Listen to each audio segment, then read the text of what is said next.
Hi, happy 2023, happy new year.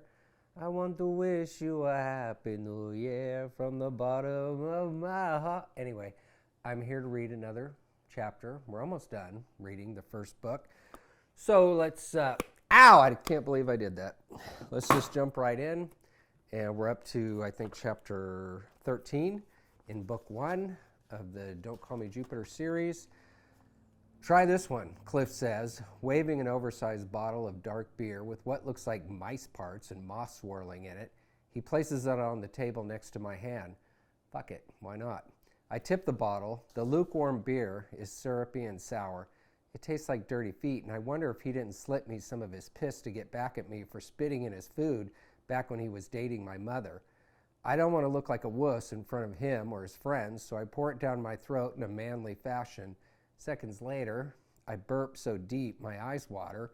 Then there's so much vomit beer fills my mouth that I have no choice but to gag and spit some of it out on my chest, leg and floor. Not really very manly. I like this one, I say, anyway, as if nothing disgusting had just happened. It's got the most flavor of all and the highest alcohol content. I'll drink to that. We tip our bottles and take another slug.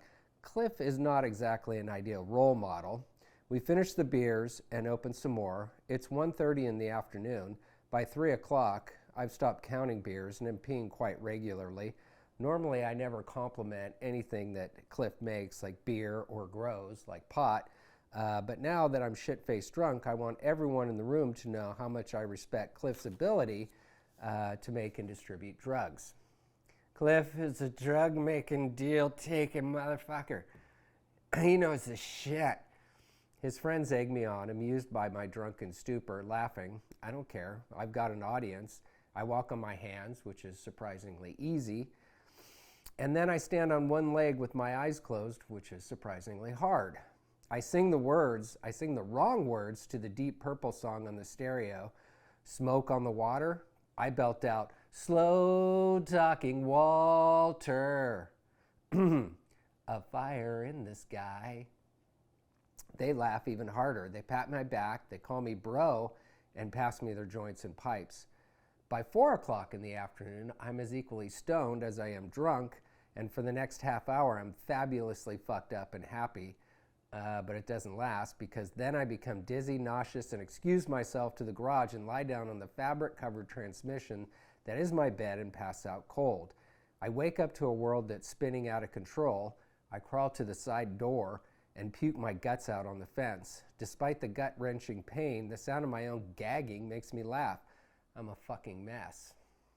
The next morning, I awake not knowing where I am. Then I realize it's not where I want to be. My head is pounding, my eyes are swollen, my tongue feels like someone duct taped it to the roof of my mouth. I'm a 13-year-old who's terribly hungover. Funny word. I'd much rather be overhung than hungover. Most guys would. Anyway, getting out of bed is painful. I go outside and lean against the fence for support and take a ridiculously long piss on yesterday's vomit, which leaves me dry heaving in misery. I can feel droplets of water weighing heavily on my eyelashes. I squint like Snake Eyes like Dustin Hoffman did in Little Big Man, so that everything looks unfamiliar. It feels good to be lost sometimes and forget where you are. You can escape even a place like this, even if you're just pretending. Back inside, I sit on a pile of clothes on the floor, lean against the couch, and close my eyes. It's trash day, in more ways than one. I can hear the truck outside making its rounds. When it gets close, its growling engine sounds like the bus, our hippie bus, our yellow hippie bus that Donna Rao was born to drive. Would you like a couple more paragraphs today, or should I call it a day there? Well, let's go one more paragraph. So this is kind of a flashback. I'm thinking, I'm in Cliff's garage and I'm remembering Donna. Donna loves the attention the bus demands. She honks the horn and waves at everyone looking in our direction.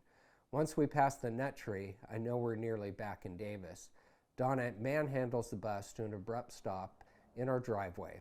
Our little blue and white house looks the same from the outside, But the moment we step inside, it's obviously everything has changed. Our mother's pending divorce from John allowed her to freely express a new level of hippiness throughout her home. Observation number 1, more houseplants. Observation number 2, no blank walls.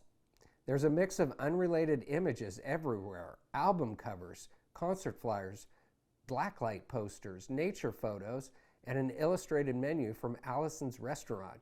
She hung Christmas lights around the windows and door frames. Observation number 3, our mid-century furniture has gone back in time. There's now a 1930s era dark chocolate velvet love seat and a matching ottoman in the living room. Our mother shows us how you can rub the fabric up and down to make light and dark shades. She uses her finger to draw a heart. Molly and I are just too bewildered to even speak. Chris is the first to greet us. She has black freckles on her face, neck, and arms. We hug for the longest time.